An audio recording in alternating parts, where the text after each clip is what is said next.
함께 하나님의 말씀을 보겠습니다. 에스라 3장 1절에서 13절입니다. 에스라서 3장 1절에서 13절 말씀을 함께 읽겠습니다. 이스라엘 자손은 여러 마을에 흩어져서 자리를 잡은 지 7째 달이 되었을 때에 일제히 예루살렘으로 모였다. 요사닥의 아들 예수아와 그의 동료 제사장들과 스알디엘의 아들 스룹바벨과 그의 동료들이 모여서 하나님의 사람 모세의 율법에 규정된 대로 번제를 드릴 수 있도록 이스라엘의 하나님의 제단을 쌓았다. 그들은 그 땅에 사는 백성들이 두렵기는 하지만 제단이 서 있던 옛터에 제단을 세우고 거기에서 아침 저녁으로 주님께 번제를 드렸다. 초막절이 되니 기록된 대로 그 절기를 지켰다. 그들은 또한 규례를 따라서 날마다 정해진 횟수대로 번제를 드렸다. 그 다음부터 그들은 늘 드리는 번제 외에도 초하루 제사 때와 거룩하게 지켜야 하는 주님의 모든 절기를 맞이할 때와 주님께 자원 예물을 바칠 때마다 번제를 드렸다. 주님의 성전 기초는 아직 놓지 않았지만 그들은 7째 달 초하루부터 주님께 번제를 드리기 시작하였다. 백성은 석수와 목수에게는 삭슬 주어서 일을 시키고 시돈 사람과 도로 사람에게는 먹을 것과 마실 것과 기름을 주어서 페르시아 왕 고레스가 그들에게 허락한 대로 레바논에서 백향목을 베어 바닷길로 요파까지 띄워 보내게 하였다. 백성이 하나님의 성전터가 있는 예루살렘으로 돌아온 지 이태째가 되는 해 둘째 달에 스알디엘의 아들 스룹바벨과 요사닥의 아들 예수아와 그들의 나머지 동료 제사장과 레위 사람과 사로잡혀 갔다가 예루살렘으로 돌아온 모든 사람이 공사를 시작하고 20살이 넘은 레위 사람을 주님의 성전 건축 감독으로 세웠다.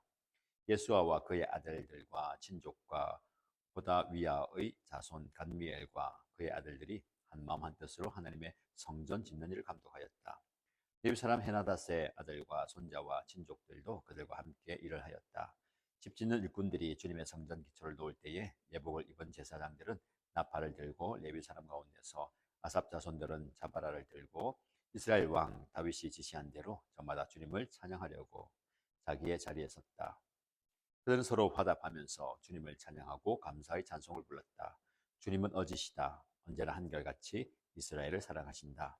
주님의 성전 기초가 놓인 것을 본 온 백성도 온 목전껏 소리를 높여서 주님을 찬양하였다. 그러나 첫 성전을 본 나이 많은 제사장들과 레위 사람들과 가문의 우두머리들은 성전 기초가 놓인 것을 보고 크게 통곡하였다. 또 다른 쪽에서는 많은 사람들이 기뻐하며 즐거이 노래하였다. 환성과 통곡이 한데 뒤섞여서 소리가 너무나도 크고 시끄러웠다. 그 소리는 멀리서도 들을 수 있었으나 어느 누구도 환성인지 통곡인지 구별할 수 없었다. 아멘. 오늘 우리가 읽은 본문의 말씀을 중심으로 성전 기초를 놓다라는 제목의 하나님의 말씀을 묵상하겠습니다.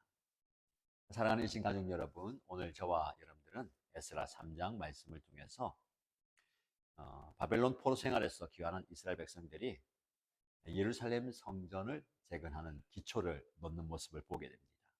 특별히 오늘 본문은 성전 재건의 첫 단계인 기초를 놓는 과정과 그 의미를 잘 설명합니다. 성전은 하나님의 백성들에게 있어서 단순한 건물 이상의 의미를 가지고 있지요. 하나님의 임재의 상징, 그리고 하나님과 백성 사이의 언약 관계의 중심이었습니다. 성전이 무너졌다는 것, 성전이 폐허가 되었다는 것은 단순히 건물이 부서졌다라는 것이 아니라 하나님과의 관계가 단절되었다라는 것을 의미했습니다. 따라서 성전의 재건은 물리적인 건물 건축을 넘어서는 하나님과의 관계 회복을 상징하는 일이었습니다. 오늘 본문의 말씀을 통해서 저와 여러분들은 하나님과의 관계를 회복하고 신앙의 기초를 다시 세우는 과정에서 중요한 영적 원리를 깨닫게 되기를 축복합니다. 1절에서 6절 말씀에 보면 예배의 회복 이야기가 나옵니다. 이제 고향으로 귀환한 이스라엘 백성들은 가장 먼저 무엇을 했느냐? 제단을 쌓았습니다. 그리고 예배를 회복했습니다. 주목할 점은 성전 기초를 놓기 전에 그들은 먼저 제단을 쌓았다라는 겁니다. 그들에게 있어서 건물보다 예배가 우선순위에 있다라는 것을 보여줍니다. 제단은 무엇입니까? 하나님과 인간 사이의 만남의 장소였습니다. 그리고 속죄와 화해의 장소였습니다. 그들이 제단을 쌓은 시기가 언제냐면 일곱째 달이라고 되어 있습니다. 이 일곱째 달은 영적으로 중요한 의미가 있습니다.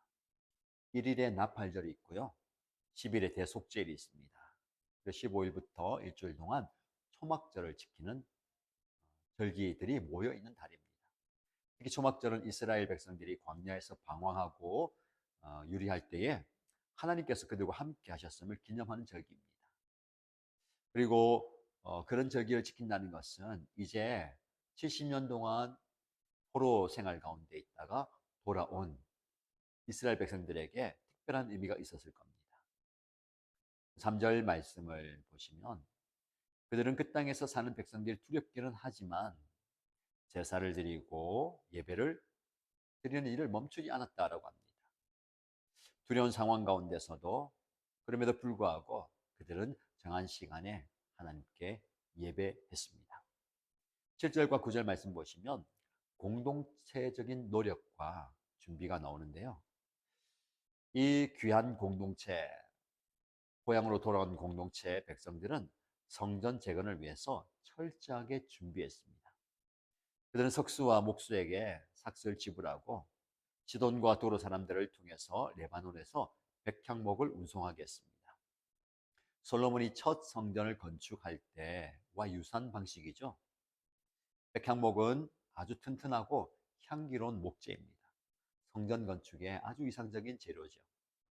8절 9절 말씀 보면 레위 사람들이 건축을 감독하는 역할을 맡았다라고 기록합니다. 여기서 중요한 것은 각자의 역할에 따른 협력입니다.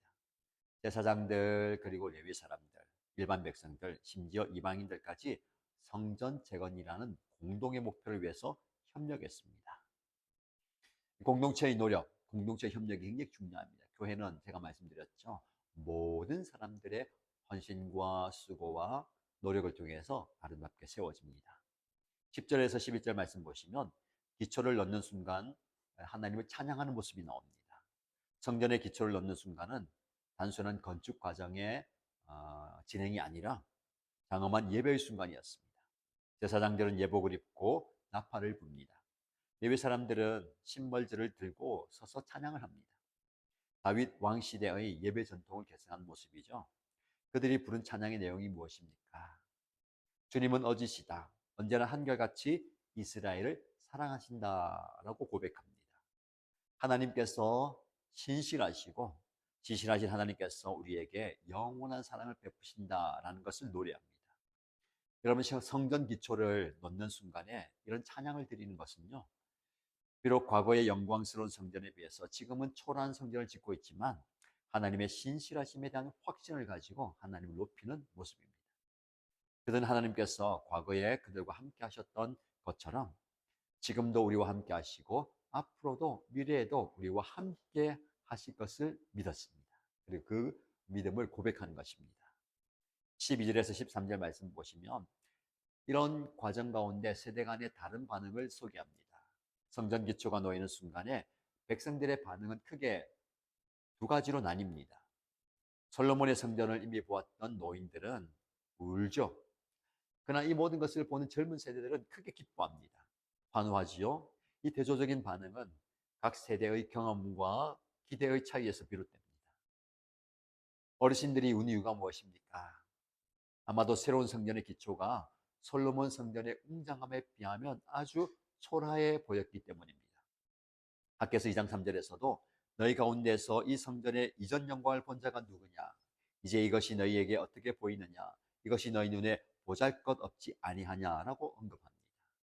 노인들의 눈물은 과거의 영광을 기억하고 현재의 한계와 부족함을 직시하는 데서 오는 슬픔이었습니다. 반면에 젊은 세대는 과거의 영광을 보지 못했기 때문에 현재의 상황에 기뻐했습니다. 그들에게는 이 작은 시작, 이 시작이 큰 희망의 징표였습니다.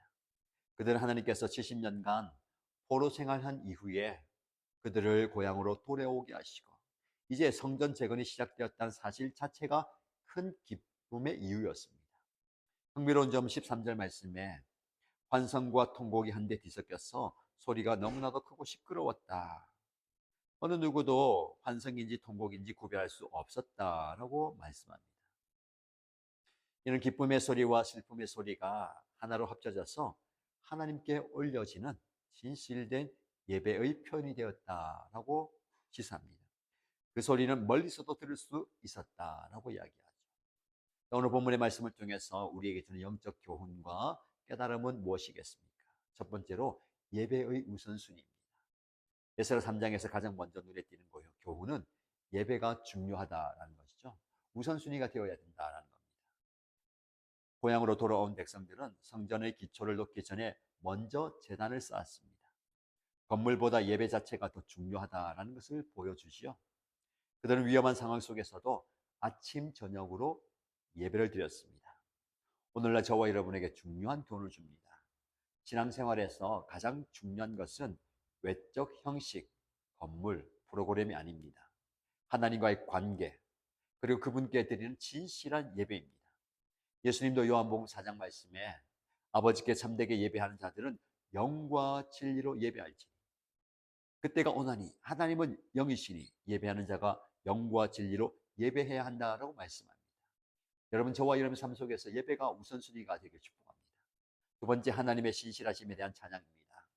성전의 기초를 놓을 때에 백성들이 불렀던 찬양의 내용은 주님은 어지시다, 주님은 신실하시다, 우리를 향한 그 사랑이 영원하다, 변함이 없다라고 노래합니다. 하나님의 변함없는 신실하심을 찬양하는 것이죠. 70년간의 포로 생활은 이스라엘 백성들에게 큰 시련이었습니다. 고난이었습니다. 그러나 그들은 하나님의 약속대로 고국으로, 고향으로 돌아올 수 있었습니다. 이 경험은 그들에게 하나님의 신실하심을 다시 한번 확인시켜 주는 것입니다. 그들은 현재의 어려움 속에서도 하나님의 변함없는 사랑을 선포했습니다. 우리에게 적용해 볼까요? 우리가 어떤 상황에 처해 있든지 하나님의 사랑은 변함이 없습니다. 로마서 8장 말씀에 내가 확신하노니 사망이나 생명이나 그 어떤 것도 우리를 우리 주 그리스도 예수 안에 있는 하나님의 사랑에서 끊을 수 없다라고 선포합니다. 하나님의 사랑은 우리를 붙듭니다. 영원한 하나님의 사랑 안에 거하는 저와 여러분 되시길 축복합니다. 세 번째, 공동체적 협력과 다양한 은사의 활용입니다. 성전 재건은 공동체 전체의 협력을 통해서 이루어졌습니다.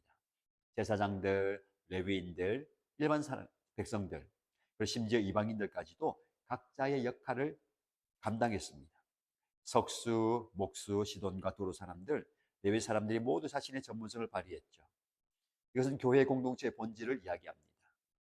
고린도전서 12장에 바울은 교회를 다양한 은사를 가진 지체들의 모임이다라고 이야기합니다. 은사는 여러 가지나 성령은 같고 직분은 여러 가지나 주는 같으며 역사는 여러 가지나 모든 것을 모든 사람 가운데서 역사하시는 하나님은 같다라고 말씀합니다. 하나님의 일은 한 사람의 영웅적 행동이 아니라 공동체 전체의 협력을 통해서 이루어집니다. 각자가 자신의 은사와 소명에 따라서 충실히 섬길 때에 하나님의 나라가 확장됩니다. 과거와 현재, 미래를 아우르는 신앙을 볼 수가 있습니다. 에스라 3장은 과거의 기억, 현재의 경험, 미래의 소망이 모두 중요함을 보여줍니다. 노인들의 눈물은 과거의 영광을 기억하는 것의 중요성을 보여주고요. 젊은이들의 환호는 현재의 성취를 기뻐하는 것의 중요성을 보여줍니다. 그리고 성전 기초를 놓는 행위 자체는 미래에 대한 소망을 이야기합니다. 진정한 신앙은 이 세 가지가 모두 포함됩니다. 우리는 하나님께서 과거에 행하신 일들을 기억하고 현재 우리 삶 가운데 역사하시는 그분의 손길을 인식하고 미래에 대한 소망 가운데 살아가야 할 줄로 믿습니다. 결론입니다. 에스라 3장에서 기록된 성전 기초를 놓는 사건은 단순한 건축 프로젝트가 아니었습니다. 그것은 하나님과의 관계 회복, 예배의 회복, 공동체의 회복을 상징하는 중요한 사건입니다.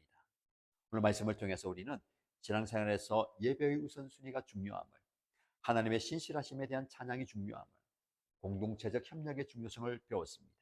그리고 과거와 현재, 미래를 아우르는 균형 잡힌 신앙의 중요성을 배울 수 있습니다. 저와 여러분의 인생도 이런 도전과 어려움 속에서 하나님 앞에 제단을 쌓고 그분의 변함없는 사랑을 찬양하고 서로 협력하면서 하나님의 나라를 세워가길 바랍니다. 오늘 이 말씀을 통해서 아름다운 공동체를 세워가는 저와 여러분 되시기를 주님의 이름으로 축복합니다.